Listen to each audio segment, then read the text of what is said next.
Bonjour à tous, bonjour à toutes, salut tout le monde. Aujourd'hui, on va parler d'un sujet très français, un sujet qui peut à la fois déclencher des cris de joie, des larmes aussi, mais malheureusement de temps en temps des bagarres.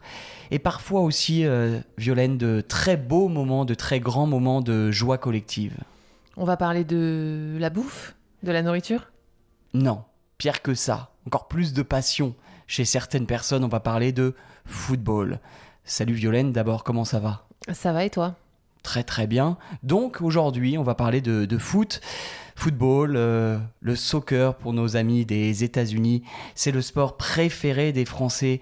La France a gagné 2 Coupes du Monde de foot et même Paris vient d'être champion d'Europe. Et pourtant, il y a plein de paradoxes dans ce sport. Ouais, parce que le foot en France, c'est autant une religion qu'un mot un peu interdit dans certaines conversations. C'est vrai que c'est un truc qu'on adore et en même temps qu'on critique beaucoup. Voilà, donc pourquoi les Français aiment autant le foot, Violaine ? Pourquoi c'est aussi mal vu parfois, c'est vrai ? On va essayer de répondre à toutes ces questions avec des anecdotes, des souvenirs perso, notre rapport au foot aussi, évidemment. Vous allez tout savoir comme d'habitude et on vous recommande de nous écouter évidemment avec la transcription disponible sur notre Patreon. En plus, c'est une transcription interactive. Donc ça, c'est vraiment très cool pour mieux suivre. Il y a aussi plein d'autres choses, notamment des épisodes bonus. Il y en a 2 chaque mois. Bref, vous avez toutes les informations nécessaires dans la description de cet épisode. Donc, on peut commencer. C'est ça. Donc, tout d'abord, rappelez peut-être, Violaine, que déjà le foot est le sport le plus populaire dans le monde. Et pourquoi ? Parce que c'est un sport très simple. Il suffit d'avoir des joueurs de foot. 11 en tout, c'est ça. Et puis d'avoir un ballon. Un ballon, c'est vrai que tout le monde peut jouer au foot finalement, soit avec un ballon, soit avec une pierre. On peut jouer avec ce qu'on trouve finalement de rond, cette forme qui est ronde du ballon. Donc c'est un sport très simple en fait, très basique. Ouais, t'es même pas obligé d'avoir les cages du goal. Tu peux jouer dans la rue comme ça avec même une personne. Pas vraiment un match de foot, mais c'est vrai que c'est un sport qui est hyper accessible dans la pratique. Qu'on commence à l'école, même dans la cour de récré, on peut jouer avec les amis, on peut mettre... Moi, je me souviens, quand j'étais plus jeune, je mettais pour faire le but, la cage du but, on mettait, tu sais... à gauche et à droite, de chaque côté, on mettait comme des affaires. Alors parfois, c'était nos cartables, nos sacs à dos, mais aussi des pulls, des t-shirts, juste pour délimiter. En France, en tout cas, et dans plein de pays du monde, on apprend à jouer au foot dès l'âge de, 5, 6 ans, 7 ans, à l'école primaire. Ouais, et puis même moi, au lycée, on pratiquait le foot. C'était notre classe de sport, c'était du foot. En tout cas, pendant un trimestre au lycée. Donc ouais, c'est vraiment quelque chose qui est dans nos vies dès le plus jeune âge et pendant toute notre adolescence et toute notre vie. C'est parfois. ça. Et puis ensuite, la France aussi est un grand pays de foot, je sais pas, mais en tout cas, il y a des réussites françaises d'un point de vue des résultats. Donc la France, c'est vrai, la sélection nationale a gagné, surtout ces dernières années, ces 20 dernières années, ces 30 dernières années même. Nous, on a de la chance parce qu'on a connu ça. La France a gagné la Coupe du Monde.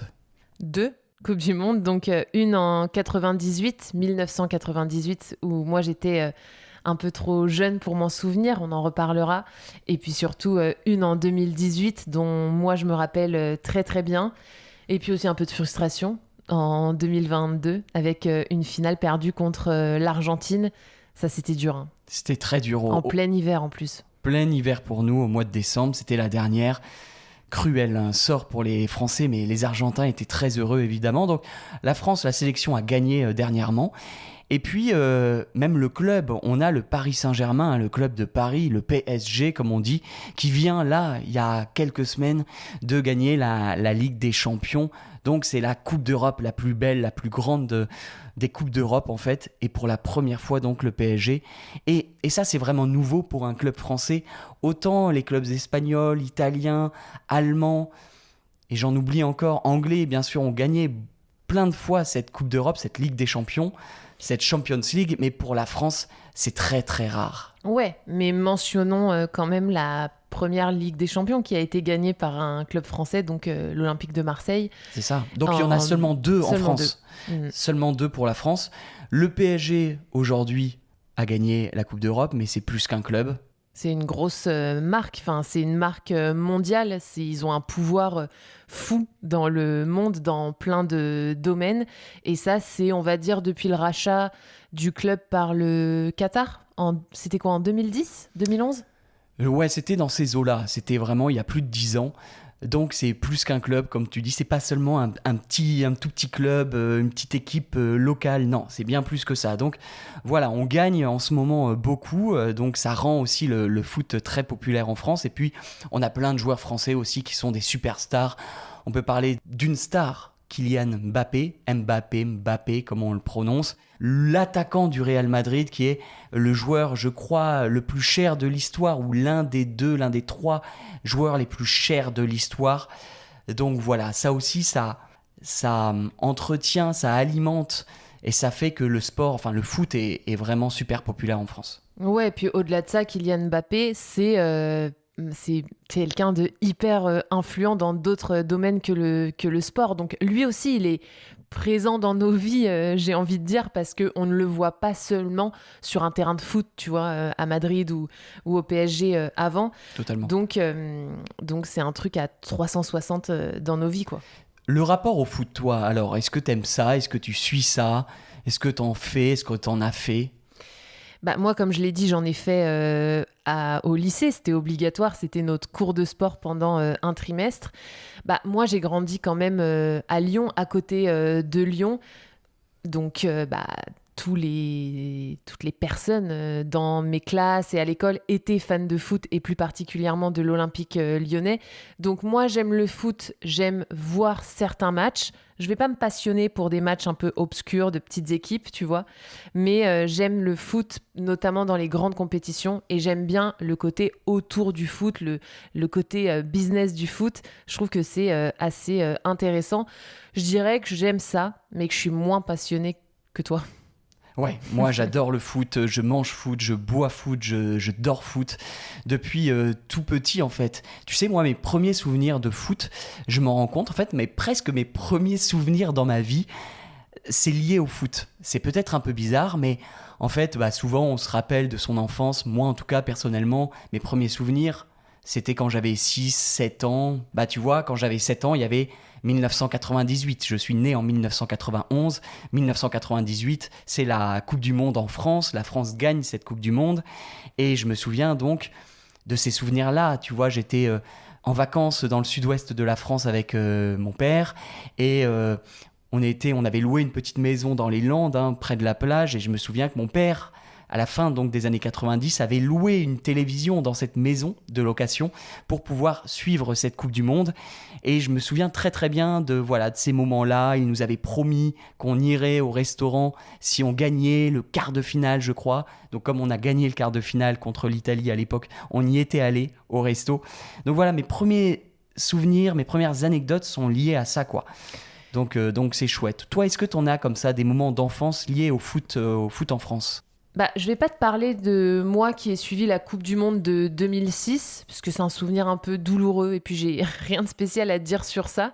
Mais je vais te parler d'un des premiers matchs que j'ai vu au stade donc de Gerland, qui est le stade de Lyon.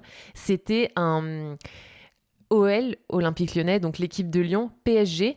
Mais à l'époque où il y avait des très grands joueurs au PSG, c'était un peu le début du rachat par le Qatar. Et j'avais vraiment trop peur que Lyon se fasse massacrer par le PSG.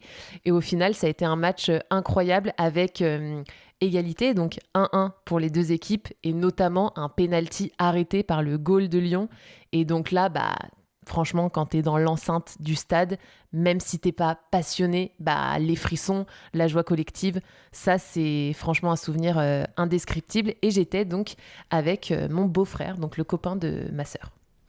Et c'est sûr que comme tu dis, le foot, c'est des émotions super fortes qui sont à mon avis, indescriptible. C'est rare de vivre des émotions comme ça dans la vie, en fait, à mon avis, hein, positives ou négatives, joie comme tristesse. La victoire de 98, la défaite de 2022, pour moi, j'ai vécu des trucs super, super forts. Et je trouve en plus que ça réunit le foot, ça réunit les générations. Moi, avec ma grand-mère, petite anecdote, je me souviens d'une Coupe du Monde où on avait déplacé la table de la salle à manger et on l'avait mise devant la télé dans le salon pour pouvoir dîner tout en regardant un match de foot, quoi. Ça remonte à il y a plus de 20 ans et depuis, ma grand-mère n'a jamais fait ça, n'a jamais refait ça.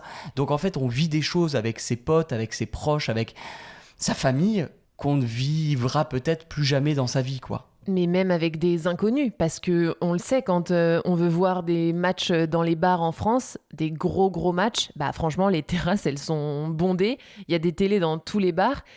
Et il y a un peu une joie aussi collective, même si tu connais pas les personnes avec qui tu regardes le match. Et souvent, tu sais, les rues, elles sont bloquées, les gens klaxonnent dès qu'il y a un but.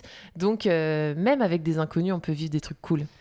C'est vrai, il y a de belles rencontres à faire. Et comme je t'ai dit, ouais, c'est un moment, un moyen de réunir, de rassembler les générations. Si, par exemple, les gens qui nous écoutent parlent et rencontrent des Français qui ont plus de 50 ans, si vous leur parlez d'un match tout particulièrement, et c'est ça la force du foot, vous allez voir, il va se passer des choses dans leurs yeux. Je parle d'un match entre la France et l'Allemagne à la Coupe du Monde 1982. Et en fait, ce match, c'était un vrai traumatisme pour les Français de l'époque. En fait, c'est un choc pour toute une génération parce que la fin est cruelle. Elle est terrible et c'est pour ça qu'on adore et qu'on déteste le foot à la fois. Bah oui, parce que tout peut arriver. Donc, tu peux avoir, je sais pas, de la dramaturgie, de la triche parfois, des rebondissements, de l'espoir, de la peur, de la tristesse. Et à la fin, les Français qui perdent quand ça se termine mal. Donc oui, encore aujourd'hui, les gens te parlent de ce match s'ils ont plus de 50 ans, comme nous, on pourrait parler de la finale de 2022 ou de la finale de l'Euro en 2016 face au Portugal. Totalement. C'est vrai qu'on peut le dire à nos étudiants, aux personnes qui nous écoutent. Allez-y, parlez de ce France-Allemagne à Séville et vous verrez quelle est leur réaction. Évidemment, il faut avoir peut-être plus de 50 ans pour avoir ces souvenirs en tête. Ça déclenchera de la passion, des passions, je pense. Mais on peut peut-être parler maintenant du versant un peu négatif parfois de cette passion, c'est tous les excès qui peuvent y être liés, les cris, la bagarre, les insultes dans les stades. Voilà, on adore le foot, mais parfois on a un peu honte de ça. Ouais. Qu'est-ce que t'en penses ? Oui, c'est vrai, ça il faut le dire. Hein. Aujourd'hui, le foot français, il est victime, je sais pas, mais en tout cas, il fait l'objet de plein de problèmes comme ça en ce moment. Alors, dans les stades français, hein, il y a des insultes, il y a de la violence, il y a des chants parfois homophobes, racistes, on entend plein de choses vraiment nazes, désagréables à écouter. Et je trouve aussi que le foot est un peu mal vu en France, ce qui n'est peut-être pas le cas d'ailleurs dans d'autres pays comme en Espagne ou en Italie ou en Angleterre, mais en France, le foot est considéré comme le sport des classes populaires, par opposition avec le rugby ou le tennis qui appartient aux classes supérieure. Et donc, je trouve que parfois, certaines élites intellectuelles, universitaires, vont un peu mépriser le foot, vont regarder les passionnés de foot comme étant des beaufs, des ploucs. Ouais, oui, c'est vrai que c'est très particulier au foot. Je pense que c'est un peu guidé par une phrase qu'on entend souvent. « Oh, le foot, c'est l'opium du peuple. » C'est un peu la drogue du peuple pour les endormir et les empêcher de réfléchir. Et je pense que toutes les élites un peu universitaires, enfin, certaines d'entre elles, vont se dire « Oh là là, mais les gens qui regardent du foot, ils réfléchissent pas, ils se rendent pas compte que c'est un énorme business, etc. » Donc, c'est vrai qu'on peut souvent entendre ces phrases « Ah mais moi le foot, je comprends pas, enfin, c'est quand même 22 mecs qui courent après un ballon, vous regardez des millionnaires courir après un ballon, vous avez pas autre chose à faire quoi ?» Bien sûr. Et moi par exemple, hein, je te parle de mon histoire personnelle, pendant longtemps en fait, j'assumais pas trop d'aimer le foot quand je rencontrais certaines personnes, je ne le criais pas trop haut parce que tout de suite on pouvait me cataloguer, me mettre dans une case et me considérer comme quelqu'un de moins intelligent que les autres. Et ça, c'est très, très français, je pense. C'est très français, mais aussi, je pense que c'est même local, parce que toi, tu as quand même grandi à La Rochelle, qui est une ville de rugby. Moi, je le ressens un peu moins. Je l'ai un peu moins ressenti, par exemple, à Lyon, qui est quand même une ville de football, de passionnés de football. Donc, il y a peut-être cette rivalité rugby-foot pour toi. Et donc, tu criais pas sur tous les toits que tu aimais le foot, quoi. Ouais. Après, il y a une critique qui est justifiée, hein, que je comprends totalement. Les footballeurs sont trop payés. C'est un éternel débat, mais c'est vrai que dans le championnat français, qui est vraiment un petit championnat, hein, à part le PSG qui domine, le championnat français n'est pas très bon par rapport à nos voisins européens. Bah, je crois que la moyenne des salaires, c'est un truc comme plus de 100 000 euros par mois de moyenne. Mais ça, c'est évidemment une moyenne, donc ça veut dire qu'il y en a plein qui gagnent beaucoup, beaucoup plus. 500 000, 800 000, 1 million par mois, on a aussi au PSG. Donc évidemment, est-ce que c'est justifié de gagner autant? Je sais pas. Donc ça, c'est une vraie critique. Et puis, il y a plein d'autres critiques. Ouais, il y a plein d'autres critiques. Bah alors évidemment, celle sur l'argent, c'est la plus importante. Mais sur ça, alors évidemment, je trouve que les footballeurs gagnent beaucoup trop d'argent et que parfois c'est démesuré. Mais tu sais, j'ai entendu un sociologue, je crois, il y a longtemps. Donc j'espère que je vais bien retranscrire les propos. Il disait, mais estimez-vous heureux, en France, mais dans d'autres pays, d'avoir des footballeurs qui font rêver, qui mettent des étoiles dans les yeux des jeunes, parce que c'est ce qui vous permet en fait de garder l'ordre social, qui permet presque à la France de vivre en paix. Pourquoi il disait ça?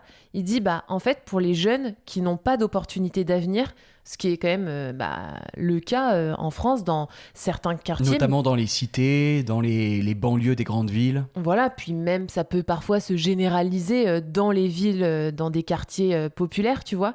Il dit, mais en gros, si ces jeunes, ils ont l'espoir un jour de devenir footballeurs et d'être professionnels, de très bien gagner leur vie, et ils vont rester calmes, quoi, en gros, tu vois. Ils vont pas tout casser et se révolter contre l'ordre établi. Ça permet donc de tenir la société. Ça permettrait, ouais, si ces footballeurs nous font rêver, ça permet aussi d'avoir du calme et de l'ordre dans la société. Je sais pas si je suis totalement d'accord avec ça, mais je trouve que c'est quelque chose qu'il faut apporter.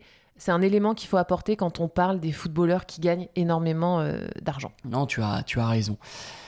Il y a quelque chose, moi, qui me dérange, et pourtant, qu'est-ce que j'aime le foot, mais je peux pas passer à côté aussi de ça, de ces problèmes-là. Je l'ai un peu dit tout à l'heure, on l'a dit, les cris homophobes, les insultes dans les stades, le racisme, le sexisme, y compris aussi par des joueurs, hein, des propos qu'on voit sur les réseaux sociaux, les cris de singe, malheureusement. Alors, je pense qu'ils sont un peu plus présents dans d'autres pays. Je sais qu'en Italie, ça existe beaucoup, en Espagne aussi, mais en France, on a les mêmes problèmes.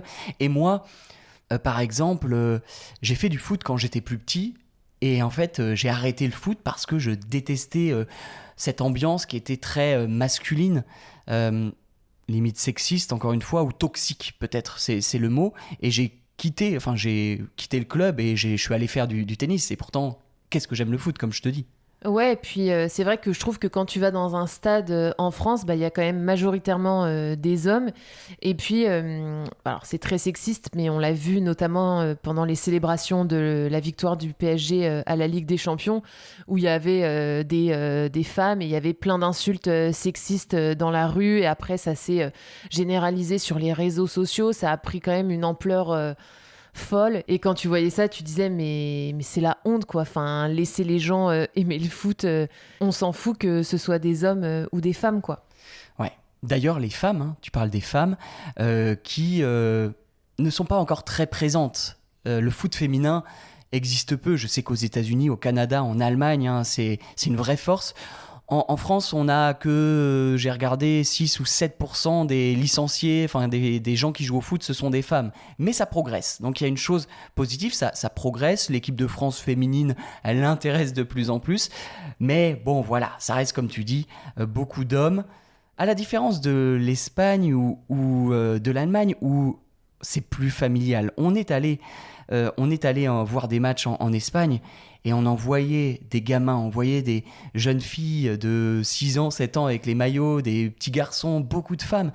Et ça, c'est c'est quelque chose qui est très rare en France, beaucoup plus rare, et c'est ça qui est intéressant. Qui regarde le foot, qui va au stade en France? C'est différent un peu de nos voisins européens là encore. Bah, en fait, je pense que c'est différent, notamment dans les clubs. C'est-à-dire que si tu vas voir un match du PSG ou de l'OM, donc l'Olympique de Marseille ou de Lyon, Les trois clubs les plus populaires en France, en gros. voilà. Bah, en gros, là, je pense que tu verras beaucoup d'hommes. Par contre, si tu vas voir un match peut-être de la sélection nationale, donc de l'équipe de France, là, j'ai l'impression que c'est un peu plus familial, qu'il y a un peu plus de femmes, que c'est un peu plus mélangé. Moi, je trouve que c'est une impression, tu me diras ce que t'en penses, mais c'est vraiment les matchs d'équipes locales où là, il y a beaucoup, beaucoup d'hommes, quoi. Oui, tu regardes les tribunes, c'est essentiellement des hommes relativement jeunes, hein. Là, tu parles par exemple de Marseille ou de Lyon, comme tu dis, surtout des hommes des zones urbaines, hein, des gens qui habitent autour. Alors que pour la sélection, c'est vrai que c'est plus bon enfant, c'est plus familial. T'as des gens qui viennent de la campagne, de petits villages, qui vont faire le déplacement jusqu'à Paris pour aller voir les Bleus, comme on les appelle, la sélection nationale. Donc ça, c'est vrai que c'est totalement différent. Et moi, je t'avoue que si j'avais des enfants, si j'avais envie de les amener au stade, est-ce que je les amènerais voir un club de foot, le PSG ou l'OM, ou est-ce que j'irais plutôt voir la sélection nationale? Bah voilà, j'irais plutôt les amener voir les Bleus pour se retrouver avec d'autres familles et que ce soit un peu plus convivial et agréable, quoi. Et qu'il n'y ait pas un risque de se prendre, je sais pas, un jet de projectile, de se prendre une bouteille d'eau sur la tête ou une pièce ou je sais pas ce qu'ils lancent, tu vois, des bouts de papier, voilà, ça peut être dangereux. Et en termes d'éducation, c'est peut-être pas le top. Ouais, non, c'est sûr. Après, on dit souvent que l'ambiance, notamment à l'OM ou à Lyon, à Marseille et à Lyon, sont de très très bonnes ambiances.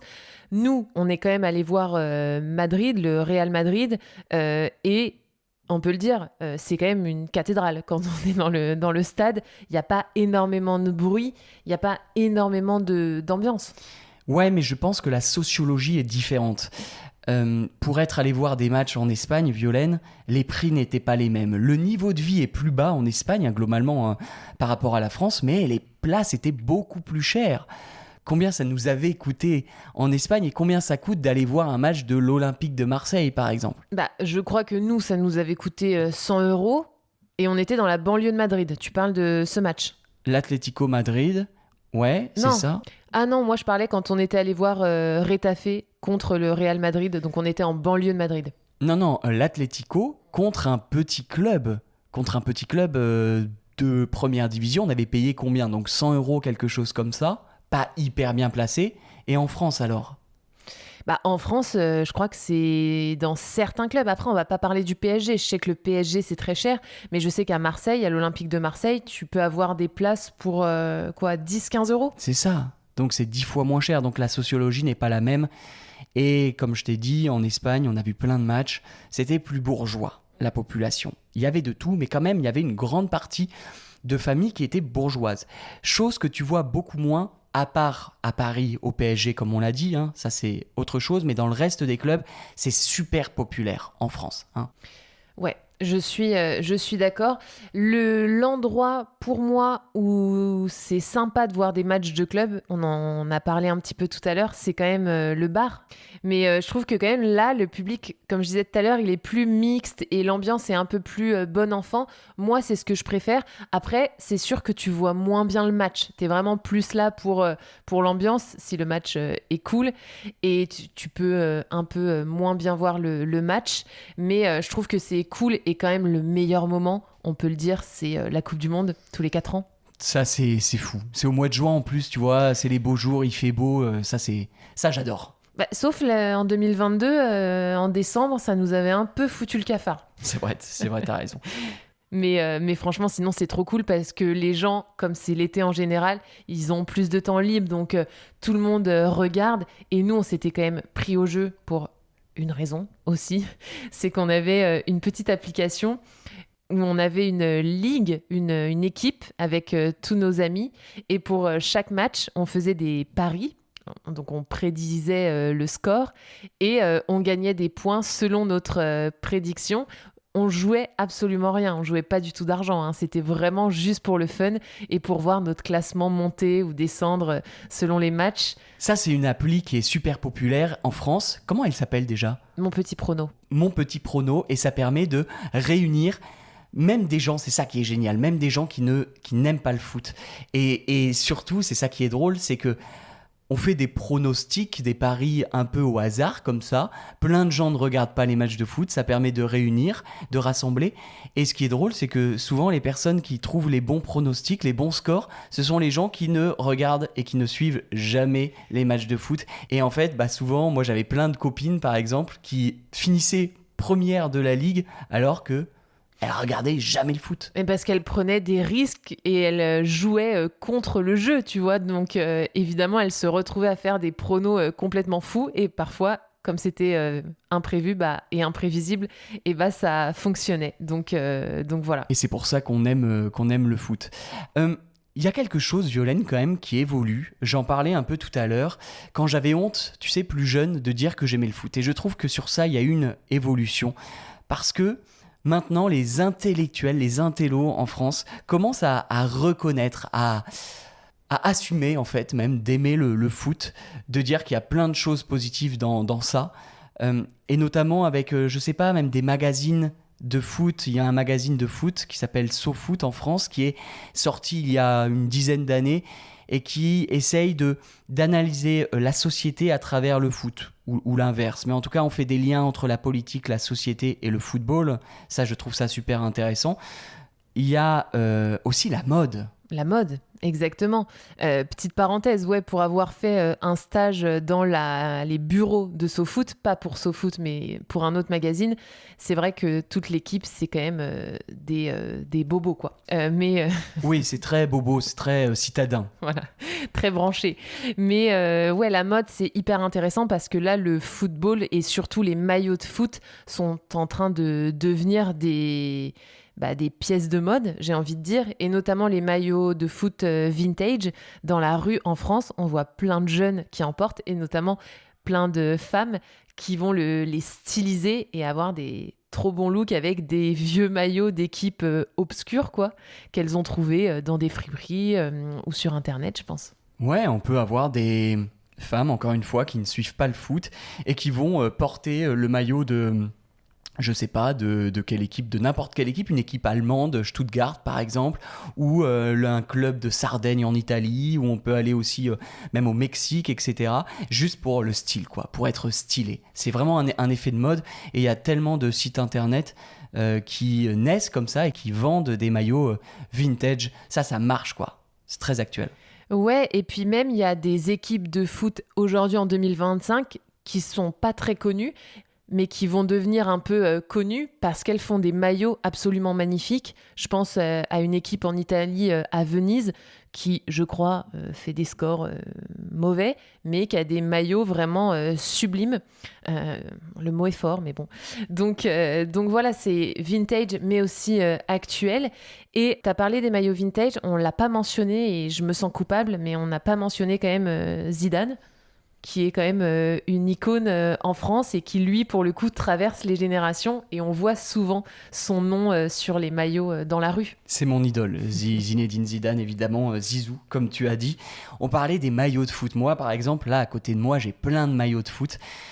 Et c'est vrai que je les porte pas, mais je les trouve beaux, et évidemment, ça me rappelle des moments d'enfance. Et on parlait des maillots de foot vintage, ou des maillots de foot portés plutôt par les gens, et des maillots de foot des autres équipes. Par exemple, j'ai celui-là, Violaine. Quelle est cette histoire avec ce maillot ?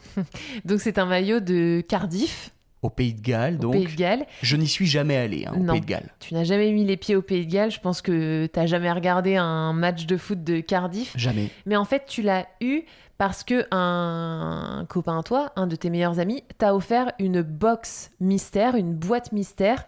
Et dedans, tu pouvais avoir, au hasard, un maillot, et donc... N'importe quel maillot, en fait, pouvait se trouver dans cette boîte. Et donc, le tien, ça a été celui du Cardiff City FC. Est-ce que t'es content ?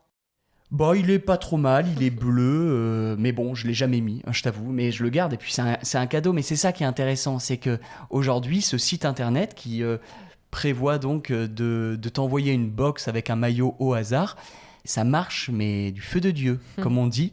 J'ai entendu une émission récemment du créateur qui disait j'ai créé ça il y a 3 ans et on a vendu plus de 400 000 boîtes comme ça avec des maillots mystères dedans. Et là, à côté de moi, alors on le voit pas mais on peut le décrire, j'ai mon premier maillot de foot que ma mère m'a offert dans les années 90, mon premier maillot de foot. Et c'était le maillot de Rome, de la Roma, l'AS Roma. Pourquoi ma mère me l'avait acheté ? Je ne supportais pas la Roma. C'était pas mon club de cœur et ma mère ne suit pas le foot, mais elle le trouvait juste joli. Il est très très beau parce qu'il est bordeaux et orange. En plus, il a le logo de Kappa, qui est une marque italienne, très très stylée. Tu vois, je le vois bien, moi, le porter avec une jupe, si tu veux me le prêter. Mais c'est vrai qu'il est très très beau, mais je pense qu'il ne te va plus. Non, il est trop petit, mais voilà. Donc c'était à l'époque en plus où les maillots n'avaient qu'un seul sponsor devant. Donc voilà, aujourd'hui parfois il y a des sponsors un peu partout et ça a perdu de son charme. Mais bref, tout ça pour dire que les maillots, là j'en ai 3 ou 4 et j'en ai plein d'autres encore dans mes affaires. Et moi j'en ai 2, est-ce que tu sais lesquels c'est ? Je crois que tu as un maillot d'Istanbul. Pas du tout. Si. Alors, j'ai un sweat du Beşiktaş d'Istanbul. D'accord. Mais en maillot, j'ai pas de maillot d'Istanbul. Lyon ? Non. Valence ? Et le pire, c'est qu'il y en a un que tu m'as offert. Le Real Madrid. Ouais. C'est ça. J'ai un maillot du Real Madrid floqué Karim Benzema et un autre de l'équipe de France floqué Karim Benzema. Voilà. Il fallait placer Karim Benzema, j'ai l'impression, pour toi, Violaine. Quand on est lyonnais, tôt ou tard, il faut le placer. Voilà. On passe à la conclusion. Alors on conclut, je te laisse l'honneur. Ce qu'on peut dire et ce qu'on espère avoir transmis avec cet épisode, c'est que le foot en France, c'est vraiment plus qu'un sport, c'est un révélateur social, on peut dire. C'est aussi un prétexte pour faire la fête. Et malheureusement, parfois aussi, comme on dit, tu sais, une poudrière. C'est chaud. Ouais, et ça menace d'exploser. C'est ça. Voilà quoi, ça divise, ça unit, ça énerve, mais en tout cas, quoi qu'il arrive, ça ne laisse jamais indifférent. Personne ne vous dira quand vous parlerez du foot. Non, mais bon, voilà, si vous venez vivre en France, vous n'êtes absolument pas obligé d'aimer le foot, mais c'est important aussi de comprendre ce qu'il représente, notamment si vous allez à Paris, mais surtout à Marseille. C'est elle la vraie ville de foot en France, à mon avis. Et honnêtement, si vous venez vivre à Marseille, vous êtes un peu obligé d'aimer le foot et obligé surtout d'aimer l'Olympique de Marseille. Mais au-delà de ça, c'est intéressant de s'intéresser au foot en France parce que c'est quand même un reflet de notre société. Pour le meilleur ou pour le pire, en fait. Pour les bonnes choses comme pour les moins bonnes, et notamment en termes de violence. À chaque fois qu'il y a une petite émeute, de la violence, on dit voilà, en fait, le foot est le reflet de la société. C'est une phrase qu'on dit souvent et qui est vraie, je pense. Rien à ajouter, t'as tout dit. On se retrouve dans 2 semaines, comme d'habitude. On vous dit à bientôt. Ciao, ciao.